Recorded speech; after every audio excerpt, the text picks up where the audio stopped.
to my kitchen. So, one of the things that people think when you start a program like Weight Watchers or WW as it's called today, is that you're going to have to be deprived. But, that's really not true. And I had a mother who was an amazing cook. Everything she cooked tasted amazing. And so today I'm taking one of her recipes and turning it into a more Weight Watcher friendly recipe. Swedish meatballs. That is the thing that we're making today. So here we go. Here's what you need. You need 3 tablespoons of onions, half cup of breadcrumbs, regular ones, an egg, half teaspoon of pepper, 1.5 teaspoons of salt, and 1/4 teaspoon of allspice, 3/4 of a cup of Carb Master milk, 2 tablespoons of butter, 2 tablespoons of flour, a teaspoon of bouillon, half cup of fat-free half and half, a teaspoon of dill, and then a half pound of hamburger and a half pound of chicken. Now, if any of you buy chicken or turkey, ground turkey, you find that you're going to spend like $5 a pound for that. There's no reason for that. I ground up this chicken this morning in my meat grinder on my blender. So there you go. $1.77 a pound for this chicken. And so there it is. So we're going to start mixing stuff together. Put the meats in there. So you need to put a half cup of milk on the breadcrumbs so that they can start to soften.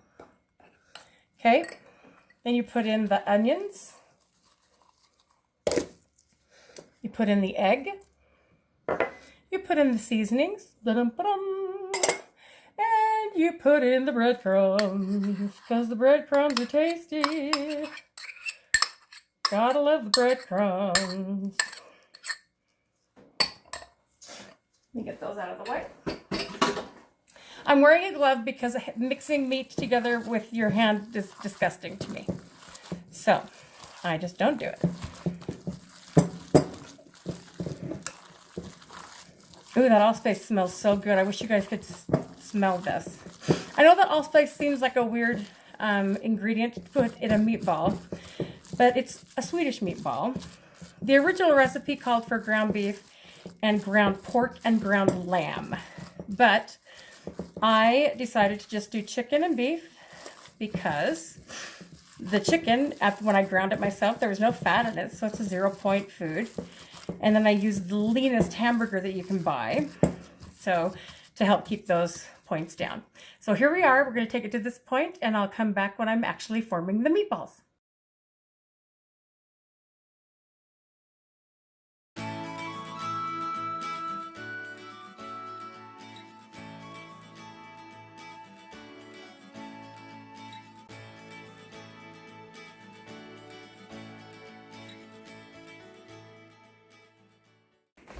Welcome back! So I weighed the meat because I wanted each meatball to be the same. It ended up being that for 30 meatballs, they each had to weigh 26 grams with everything that I put in there. So the next thing after we made the meatballs is to cook them. Cook them in 2 tablespoons of butter, which I'm going to put right there, and let that melt. Okay. So I'm going to just let that melt. I know it looks extravagant to have 2 tablespoons of butter in there, but I'll tell you what. Sometimes it's just okay. Not worry about it.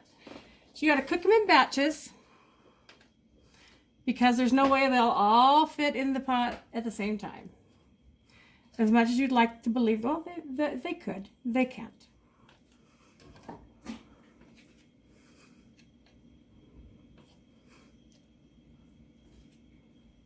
Aren't they the cutest things you've ever seen?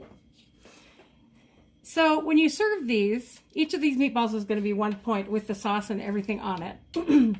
When you serve these, normally people serve them over, rice or noodles or whatever. I'm going to cook up some pasta and serve it up over a half cup of pasta or so. And then we'll see how that works in the end. I'm using my cast iron pan because it's the best to cook anything like this. It keeps the heat even. It's a wonderful, wonderful pan. Love it.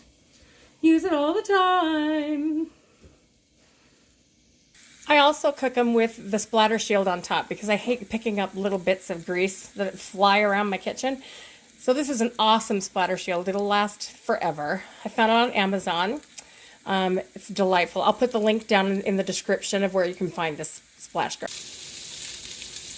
So I decided that I would serve the meatballs with some pasta. So I have some salted water boiling here, and I'm just going to dump in 20 ounces of pasta because this recipe has 10 servings of Swedish meatballs in them.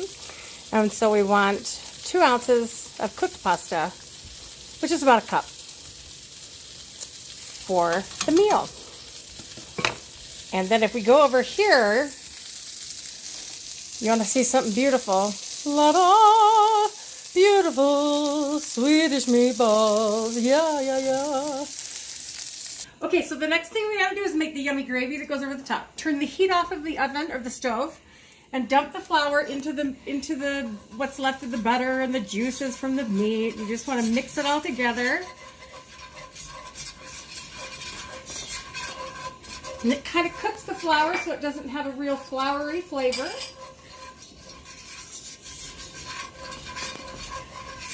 Do that for about a minute, and you dump in 3/4 of a cup, hello, hot steam, of boiling water with 1 bouillon cube in there. Then you stir, get all the lumps out, let it thicken for a couple of minutes. And because I'm using cast iron, I don't need to have any heat underneath it because it holds the heat so well. So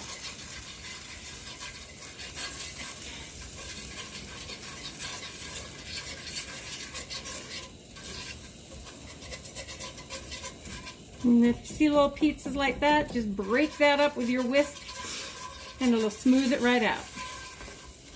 Now the next thing I'm going to add to it is the remainder of the milk and then the half and half. And this is where you get your yumminess. And I am going to turn on the heat for this portion.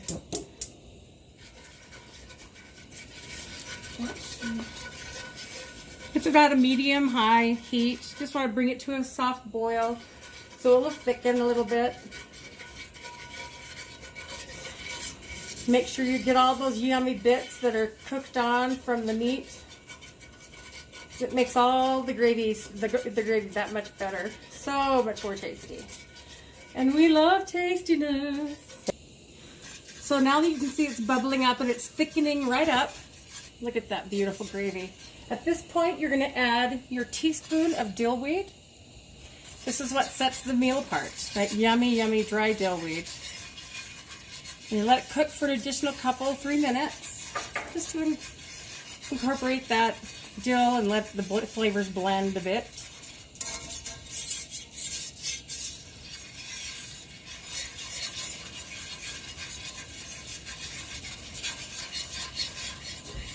Turn off the heat.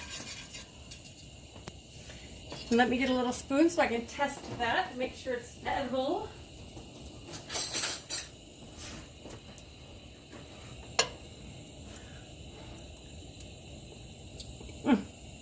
So good. I'll take my Swedish meatballs, put them back in there. I'll swish them around to get them covered.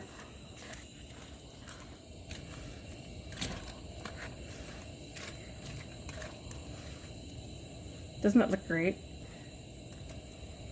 Oof, so tasty. You guys are going to be so happy when you make this at home. You know, you're probably thinking, this is too many steps, it's hard to do, blah, blah, blah, blah. Don't think that way. This is really, really, really easy peasy pudding pie. And it is so, so, so good. And there you have it. There's the Swedish meatballs. I will show you what each dish looks like when I dish it up for serving sizes. Thank you. And this is the finished product. So you've got about 1 cup of pasta, 3 good-sized meatballs, and about 1.5 tablespoons of sauce on top. And that brings your total to 8 points for this meal.